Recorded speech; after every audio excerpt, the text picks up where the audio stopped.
So with the Avengers Infinity War coming out, a lot of people are making their ranked list of movies in the Marvel Cinematic Universe. So I thought I'd throw my hat in the ring too. Or my gauntlet, if you will. Fake. But I wanted to do something a little different. Instead of one list, I've ranked the films in groups of 6, among 3 separate lists. Origin stories, sequels, and team films. I did this because you can't really compare a lot of these films to each other because they're so different. And when I tried writing up a straight list, my top 5 were all teams films anyway, so I thought I'd divide it up. Also, for some context, I'm including the overall IMDb ranking and inflation-adjusted domestic box office for each. Something you'll notice is the team films get higher IMDb scores, and the origin stories do the worst at the box office. So you can understand why Marvel is moving more toward crossover films like Thor Ragnarok, where they mix characters together. Okay. So let's begin. Origin stories. Number 6, The Incredible Hulk. You have to kind of feel bad for this film because it's included on these lists, even though it feels so separate from the universe in general. Hulk didn't plant his big green feet in the wet cement of the universe the way that Iron Man did.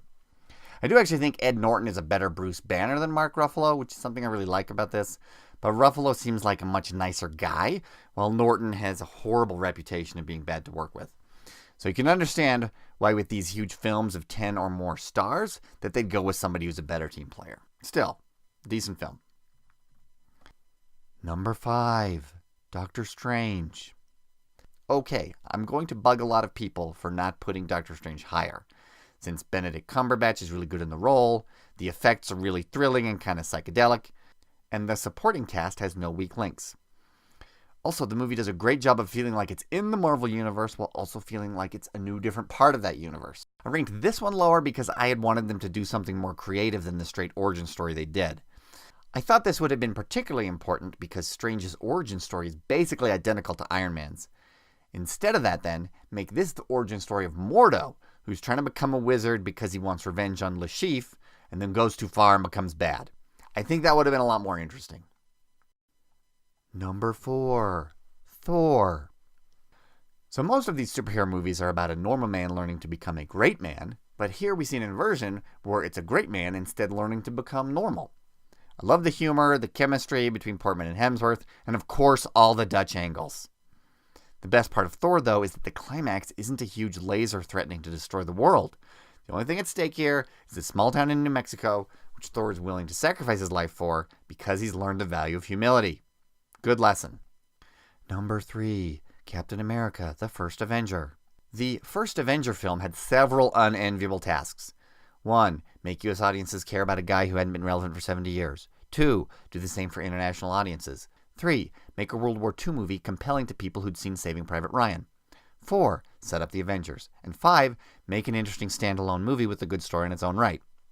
And Captain America did all of these, as well as introducing the world to the Star-Spangled Man with a plan. Number 2, Ant-Man. Ant-Man is a delightful romp. Just like with Thor, there's no giant blue sky laser threatening the entire world. The stakes in Ant-Man are relatively small. Did you get it? Did you get the pun? Do we need more puns about size from Ant-Man? Underneath the special effects, this really is a film about the relationship two dads have with their daughters. Add in clever writing, great physical comedy, cool effects, and a heist worthy of Ocean's 11, and we have a superhero movie here that can invade my picnic any day. Number 1, Iron Man. From a still the one standpoint, the one that started it all is still the best of the Marvel origin stories. The action's great, the humor's even better, and Robert Downey Jr. is the best on-screen actualization of any Marvel character besides J.K. Simmons' J. Jonah Jameson. Thanks for the good news. Terrence Howard is also a better war machine than Don Cheadle because he feels more military and he wears the uniform better. Alas, he didn't return. Also note the restrained musical score, written by the same guy who did the Game of Thrones theme, that builds up flawlessly to the Black Sabbath payoff at the end. He truly is Iron Man. Sequels. Number 6, Thor, The Dark World. Despite the great Lord of the Rings-esque musical score, Dark World really is a dud. If I did a list, Of all the films from 18 to 1, this would be number 17. Remember how the first Thor was so good because of the small scale and intimate stakes? Thor 2 is the opposite, where the whole universe is at stake and nobody cares. Add in the blandest of all possible villains, and we are left with a really weak movie. Number 5, Spider-Man Homecoming. Homecoming has a lot of things going for it, like a great lead and an even better supporting cast, but there are two big problems. Any Spider-Man movie is going to be swinging up against Spider-Man 2, which is a tough, nay, impossible act to follow. The other is the social justice warrior nonsense forced into this. I mean, that idiotic wisecrack about the Washington Monument being built by slaves. Hey lady, you know what else was built by slaves? Every single structure on Earth from before the Industrial Revolution. Let's leave that SJW crap in Jessica Jones, where the rest of us can just ignore it. Number 4, Iron Man 2. Iron Man 2 is pretty maligned, but I think that reputation is mostly unfair. We still have a lot of great humor and action, and a lot of fun scenes, like the Senate hearing. It's just not strung together very well. Like, there's a beautiful alternative opening scene you can find on YouTube, which for some reason didn't make it into the final cut. I know I can be selfish sometimes, and I know I don't say it enough. But how's my hair? You said that before. I know, but this time I mean it. Is it PC enough? Do I need more product? Iron Man 2 also doesn't get enough credit for successfully introducing Black Widow, the only good lady superhero on screen until Wonder Woman. Number 3, Black Panther. Black Panther does the same thing that Doctor Strange does, where it feels like it's in the Marvel Universe while also feeling like it's got its own corner of that universe. Chadwick Boseman is cooler than any human being should be allowed to be, and Letitia Wright is scene-sealingly delightful as his sister. Black Panther also has the best Marvel movie villain, outdone only in this franchise by Vincent D'Onofrio's Kingpin on Daredevil. You can really understand Killmonger's motivations, but the film is very bold about showing that his racism is bad, and that racism is a horrible, self-destructive thing, no matter who's the one being racist. This movie is terrifically anti-SJW, and all the SJWs out there didn't even realize it. Well done. Number 2, Iron Man 3. So the one problem I have with Black Panther, I also have with Iron Man 3, and it's that the world here gets saturated with so much amazing technology, you can't understand why Hawkeye, Captain America, and Black Widow get so little of it. If there's all this great stuff in Wakanda, or an entire legion of Iron Men, why do we have guys going into battle with a bow and a frisbee? Anyway, RDJ is in peak performance here, the Shane Black script never stops, and the new Iron Man leitmotif works great.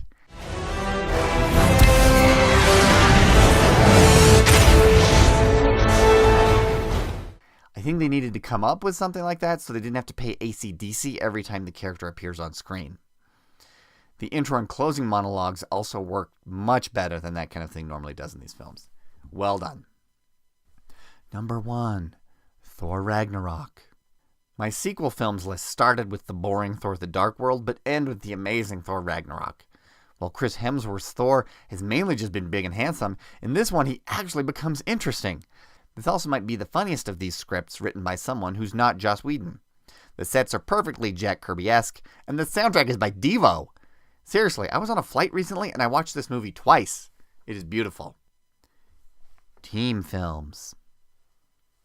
Number 6, Guardians of the Galaxy Volume 2. I am shocked to see that the rankings for this movie are so high, because Guardians of the Galaxy Volume 2 is the worst film in the Marvel Cinematic Universe. While there are some very pretty visuals, this is like watching an episode of The Big Bang Theory. The jokes consistently do not land, but the characters are forced to pretend they're funny to try to tell the audience to laugh. It keeps trying to have all these strong emotional moments, but it has no focused emotional core. Somehow Yondu becomes the primary focus of the movie and was like this wonderful father figure to Peter all along, even though there is nothing in the first film to support that idea. We're forced to accept a bad guy as good just because the director really likes the actor playing him. Seriously, if there's anything virtuous, lovely, or of good report in Guardians 2 that I somehow missed, please let me know. Number 5, The Avengers. The fact that Avengers is ranked number 5 on my list of 6 should not be interpreted as my not liking it. As I said earlier, the top 5 of my team films would also be my top 5 on a straight 1 to 18 list. But weak points in The Avengers are It takes a long time to get underway, and they spend way too much time on the helicarrier during the bad guys close in part of the film. But the rest of it is amazing, particularly Joss's script, and as much of a cliche as it is to say 6 years later, this really was the first best time that a comic book movie felt like reading a comic book. It's a triumph. Number 4, Guardians of the Galaxy. This film is glorious. Not much I can say about this that hasn't already been said, but I am solidly hooked on a feeling here. Unless the third Guardians film is as bad as the second. Number 3, Captain America, Civil War. This movie circumvents the common criticism that Marvel has bad villains by making the main conflict between our two main heroes. Civil War feels full, but it never feels crowded. The fight at the Leipzig Flughafen is probably the best action sequence so far in the whole MCU.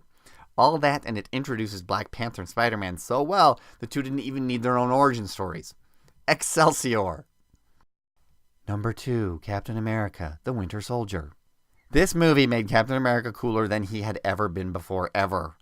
Remember in the first Avengers, how Cap is just kind of there, and no one really cared about him? Like when they need a plan, in the fight at the end, Tony says, Call it, Captain. Alright, listen up. Like Captain America can only be in charge if a more popular character says he can be in charge. Then there's that moment in here where Nick Fury says, Looks like you're giving the orders now, Captain. Perfection itself. That and the fight in the elevator is probably the second best action scene in any Marvel movie. This might be objectively the best in the whole series, but I have to give it second place to Number 1, Avengers, Age of Ultron. Okay, I know what you're going to say. Ultron is not that popular, but hear me out. People say it's stuff with too many characters and ideas, and they're not wrong, but that's precisely what I like about it. Whereas the first Avengers was the culmination of the previous 5 movies, Ultron sets the stage for the next 10. The opening, where they raid the Hydra base, is more genuinely thrilling than anything that happens in the first Avengers movies.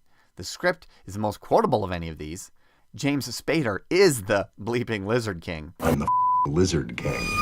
Language. And Linda Cardellini, the woman who made Velma Dinkley sexy, gives my favorite line in any Marvel movie. You know, I totally support your avenging. One criticism I'll agree with is that Ultron wasn't set up well as a villain, and he should have appeared in Iron Man 3, instead of just having the Iron Legion there, the way Loki appeared in the first Thor movie. But otherwise, I ask you to revisit this, the greatest of all team films. History will vindicate the Age of Ultron. So there's my list. I hope you enjoyed it, and I hope we can all enjoy Avengers: Infinity War.